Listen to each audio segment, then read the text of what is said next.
मुबैना तौर पर एक ऑडियो लीक सामने आई है इमरान खान साहब की अहलिया बुशरा बीबी की। ऑडियो लीक्स का वैसे भी मौसम है, इससे पहले मरीम नवाज़ साहिबा की ऑडियो लीक्स आ चुकी हैं सामने। फिर मरीम नवाज़ की जब आई थी उसके बाद फिर मलिक रियाज हुसैन साहब और आसिफ अली जरदारी साहब की एक मुबैना ऑडियो लीक सामने आई थी। और ये सिलसिला शुरू हुआ था जस्टिस रिटायर्ड मलिक क़य्यूम साहब से।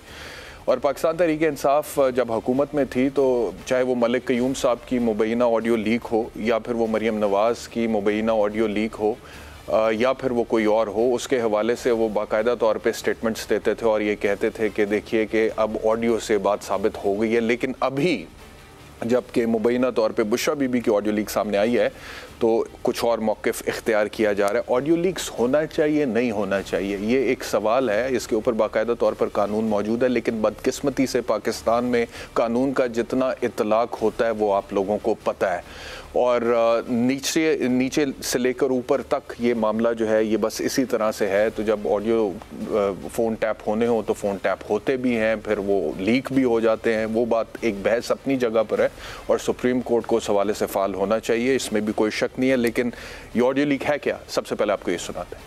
ये जैसे अलीम, ऐसे कितने भी लोग हैं जो बहुत आके मेरे खान साहब के हवाले से बोलेंगे, ठीक है, वो जो मेरी साथ वो बच्ची है फरा, उसके आपने उसका कोई इशू नहीं बनाना, इन सबको लिंक कर देना है गद्दारी के साथ। ये सारी एक प्लानिंग के तहत है। आपने सोशल मीडिया में लेटर को उठाना है कि हमें पता है कि वो लेटर सही है, हमें पता है कि गद्दारी की वजह से ये सब इकट्ठे हो गए और ये अपने आप को बचाने के लिए ये गद्दारों के साथ मिल गए, फ्रेंड।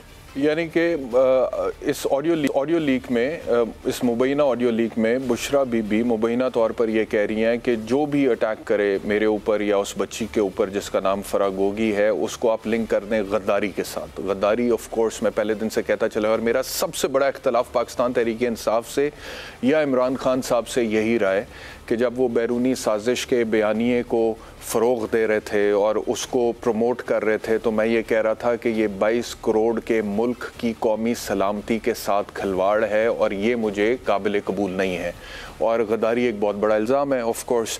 तो अगर किसी की ज़ात के ऊपर हमला होता है तो उसको गद्दारी से जोड़ देना कोई छोटी बात नहीं है। तो मुबैना तौर पर यह बात सामने आई। अब इसके ऊपर मरीम नवाज़ ने क्या कहा, वो में न्यूट्रल्स को आवाजें देता है और रात को इसकी बीवी पिंकी पीरनी सोशल मीडिया के लोगों को कहती है कि पाकिस्तान के इदारों के खिलाफ ट्रेंड्स चलाओ। फोन पर किसी को कह रही थी कि कोई मेरी करप्शन का सवाल पूछे, फरा गोगी की करप्शन का सवाल पूछे, कोई नालायकी और नाअहली का सवाल पूछे तो एक ही जवाब देना कि जी गद्दारी हो गई, साजिश हो गई। हमें तो पता ही नहीं था कि पंजाब है, इसकी वजीर आला फरा गोगी है। पिंकी पीरनी साहिबा फरमा रही थी वो बच्ची जो फरा गोगी है, अब ये उसकी चीजें सामने लाएंगे। पंजाब के लोगों की मेहनत की कमाई खाकर रातों रात दुबई फरार हो गई और अभी बच्ची है।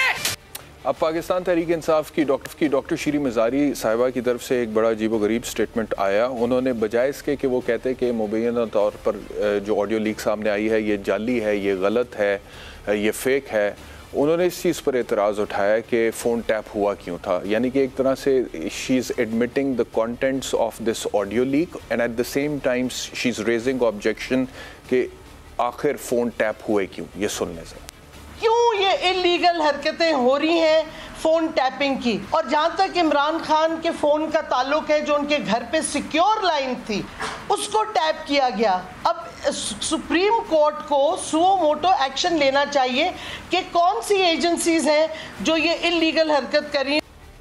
तो ये इलीगल हरकत के हवाले से जो कह रही थी डॉक्टर शीरी मज़ारी साहिबा, इससे पहले जब मरीम नवाज़ की मुबैना ऑडियो लीक्स आई थी, वो पहले आपको सुनवा देता हूँ और फिर पाकिस्तान तहरीक इंसाफ का जो स्टांस था वो उसमें अगर इतना इनबैलेंस प्रोग्राम हो जाएगा, हाँ जी, और इमरान खान के ऊपर अगर एक चेक था तो वो आपने खत्म कर दिया और हमारे ऊपर आपने बिल्कुल। और अंकल ये तो बिल्कुल ही ये एक बायसनेस है ना जी।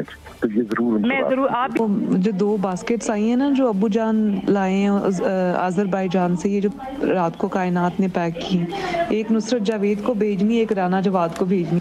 देखिए मेरी मीडिया मैनेजमेंट जियो और दुनिया ने तो उनकी जई तई फेर। तो ये ऑडियो लीक्स जब सामने आई थी मुबैना तौर पर मरीम नवाज़ साहिबा की, तो उस वक्त पाकिस्तान तहरीक इंसाफ की हुकूमत थी और उस वक्त इन ऑडियो लीक्स के ऊपर जो स्टेटमेंट्स आए थे उसमें कहीं पर इलीगैलिटी की बात नहीं हो रही थी। ये सवाल नहीं उठाया गया था कि गैर कानूनी है, ये सवाल नहीं उठाया गया था कि आखिरकार ये ऑडियो टेप क्यों हुआ है, लेकिन अभी ये सवाल उठाए जा रहे हैं। तो वही मैं कहता हूँ कि रूल्स ऑफ द गेम अगर सेट हो जाए ना, अगर आप कहें कि जी मीठा मीठा हप हप कड़वा कड़वा थू थू, तो वो फिर ऐसे नहीं होता है, फिर वो यही सिचुएशन बनती है जो कि बनती है। और बदकिस्मती से इस तमाम में सब नंगे हैं, सिर्फ पाकिस्तान तहरीक इंसाफ की बात नहीं है, इसमें Pakistan Muslim League Nawaz, Pakistan People's Party और दीगर जो मेन स्ट्रीम पोलिटिकल पार्टीज़ हैं पाकिस्तान की, उनका जो स्टांस है वो तब्दील होता हुआ हमने माजी में देखा है मुख्तलिफ इशूज़ के हवाले से। जब जो आर्ग्यूमेंट उनको सूट करता है वो अडॉप्ट कर लिया जाता है, गवर्नमेंट में होते हुए अपोजिशन में जाके मौक़िफ़ बदल जाता है, फिर हुकूमत में आते हैं फिर मौक़िफ़ बदल जाता है।